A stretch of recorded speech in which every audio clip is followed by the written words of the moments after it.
사랑하는 성도 여러분, 오늘 우리는 하나님의 말씀 속에서 우리에게 주어진 가장 영광스럽고 복된 소망에 대해 함께 나누고자 합니다. 이 메시지가 여러분의 마음에 큰 위로와 힘이 되기를 기도합니다. 잠시 시간을 내어 이 채널을 구독하고 좋아요를 눌러주신다면 더 많은 영혼에게 이 희망의 메시지를 전하는 귀한 동력이 될 것입니다. 여러분의 작은 섬김을 통해 하나님의 은혜가 널리 퍼져나가기를 소망하며 참여하시는 모든 분들의 삶에 주님의 평안이 가득하기를 축복합니다. 오늘 우리가 살아가는 세상을 둘러보면 혼란과 불안, 예측할 수 없는 사건들로 가득 차 있습니다. 이러한 시대 속에서 우리는 때로 마음이 무거워지고 미래에 대한 두려움을 느끼기도 합니다. 하지만 성경은 우리에게 이 모든 것을 뛰어넘는 놀라운 약속을 보여주고 있습니다. 그것은 바로 우리 주 예수 그리스도께서 우리를 데리러 오시리라는 휴거의 약속입니다. 휴거는 너무나도 순식간에 일어날 것입니다. 구원받은 자들, 즉 하나님께 속한 자들만이 그 부르심에 반응하게 될 것입니다. 거대한 자석이 고무, 플라스틱, 종이 등 수많은 물건 위를 지나간다고 상상해 보십시오. 아무 일도 일어나지 않습니다.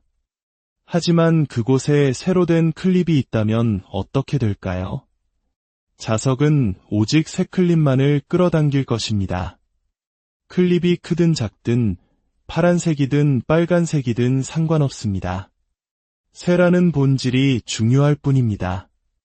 이와 같이 거듭난 모든 성도들은 거대한 자석이신 우리 주님이 오실 때 그분께 이끌려 올라가게 될 것입니다. 아멘. 우리는 지금 마지막 때에 살고 있다는 분명한 징표들을 목격하고 있습니다.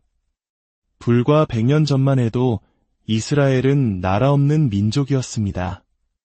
우리 민족이 겪었던 고난의 역사처럼 그들은 거의 2000년 동안 전 세계에 흩어져 살아야 했습니다. 주후 70년 예수님께서 예언하신 대로 로마 군대가 예루살렘을 함락시키고 성전을 파괴했습니다. 예수님께서는 눈물을 흘리시며 예루살렘을 향해 이렇게 말씀하셨습니다. 암탉이 그 새끼를 날개 아래에 모음같이 내가 내 자녀를 모으려 한 일이 몇 번이더냐. 그러나 너희가 원하지 아니하였도다. 보라, 너희 집이 황폐하여 버려진 바 되리라. 과거 내 아버지의 집이라 불렸던 성전은 이제 너희 집이 되었고 완전히 파괴되었습니다. 하지만 성경은 그들이 다시 돌아올 것이라고 예언했습니다. 그리고 놀랍게도 우리 세대는 1948년 이스라엘이 모든 역경을 딛고 기적처럼 다시 나라를 세우는 것을 목격했습니다. 이사야 선지자는 나라가 어찌 하루에 생기겠으며 민족이 어찌 한순간에 태어나겠느냐. 그러나 시온은 진통하는 즉시 그 아들을 순산하였도다 라고 예언했습니다. 예언은 오직 이스라엘이라는 한 국가를 통해 성취되었습니다. 이처럼 성경의 예언이 우리 눈앞에서 이루어지는 시대를 살아가는 우리는 영적으로 깨어 있어야 합니다. 그렇다면 우리는 무엇을 기다려야 할까요? 우리는 신랑 되신 예수님께서 그의 신부인 교회를 데리러 오실 것을 기다리고 있습니다. 여기서 많은 분들이 혼동하는 두 가지 개념을 명확히 할 필요가 있습니다. 바로 휴거와 재림입니다. 이 둘은 엄연히 다른 사건입니다. 휴거는 주님께서 교회를 위해 오시는 사건입니다. 7년 대환난이 시작되기 전 주님께서는 공중으로 강림하셔서 이 땅의 모든 성도들을 순식간에 들어 올려 데려가실 것입니다. 반면에 재림은 7년 대환난이 끝난 후 주님께서 휴거된 성도들과 함께 이 땅의 왕으로 오시는 사건입니다. 이때는 이스라엘을 구원하고 온 세상을 심판하며 천년왕국을 세우기 위해 모든 사람이 볼 수 있도록 영광스럽게 지상으로 오시는 것입니다. 마태복음 24장은 예수님께서 감람산에서 제자들에게 마지막 때의 징조에 대해 길게 설명하신 내용입니다. 제자들은 세 가지를 질문했습니다. 첫째, 성전이 언제 무너집니까? 둘째, 주님의 오심의 징조는 무엇입니까? 셋째, 세상 끝의 징조는 무엇입니까? 예수님의 이 말씀은 1차적으로 7년 대환난 기간 동안 이 땅에 남아 믿음을 지킬 유대인 성도들을 향한 메시지입니다. 그렇다면 교회를 향한 약속, 휴거의 약속은 어디에 있을까요? 예수님께서 감람산에서 제자들에게 말씀하시고 약 6시간 후 다락방에서 마지막 만찬을 나누실 때 그 비밀을 알려주셨습니다. 곧 십자가에 달려 배신당하고 고통받을 것을 아시면서도 주님은 제자들을 보며 이렇게 말씀하셨습니다. 너희는 마음에 근심하지 말라. 하나님을 믿으니 또 나를 믿으라. 내 아버지 집에 거할 곳이 많도다. 그렇지 않으면 너희에게 일렀으리라. 내가 너희를 위하여 거처를 예비하러 가노니 가서 너희를 위하여 거처를 예비하면 내가 다시 와서 너희를 내게로 영접하여 나 있는 곳에 너희도 있게 하리라. 이것이 바로 교회를 향한 휴거의 약속입니다. 근심하지 말라는 위로와 함께 주신 가장 큰 소망의 말씀입니다. 주님께서 우리를 위해 하늘의 영원한 저택, 영광스러운 처소를 마련하셨고 친히 다시 오셔서 우리를 그곳으로 맞아주시겠다는 약속입니다. 어떤 이들은 특별히 거룩하고 충성스러운 성도들만 휴거될 것이라고 주장하기도 합니다. 하지만 성경은 그렇게 말하지 않습니다. 하나님의 은혜는 우리의 행위가 아닌 믿음을 통해 우리를 바라보게 합니다. 디도서 2장은 하나님의 은혜가 우리를 가르치시되 이 세상에서 신중하고 의롭고 경건하게 살고 복스러운 소망과 우리의 크신 하나님 구주 예수 그리스도의 영광이 나타나심을 기다리게 하셨으니 라고 말씀합니다. 휴거, 즉 주님의 나타나심을 기다리는 것은 은혜가 우리에게 가르치는 삶의 방식입니다. 데살로니가전서 1장은 예수님께서 장래의 노하심에서 우리를 건지시는 분이라고 증언합니다.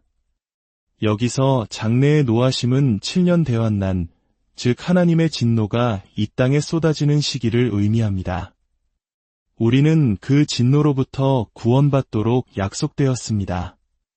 데살로니가전서 5장 역시 하나님이 우리를 세우심은 노하심에 이르게 하심이 아니요 오직 우리 주 예수 그리스도로 말미암아 구원을 받게 하심이라고 확증합니다. 이 구원은 영혼의 구원을 넘어 우리의 몸이 완전히 구속받는 육체의 구원을 포함합니다.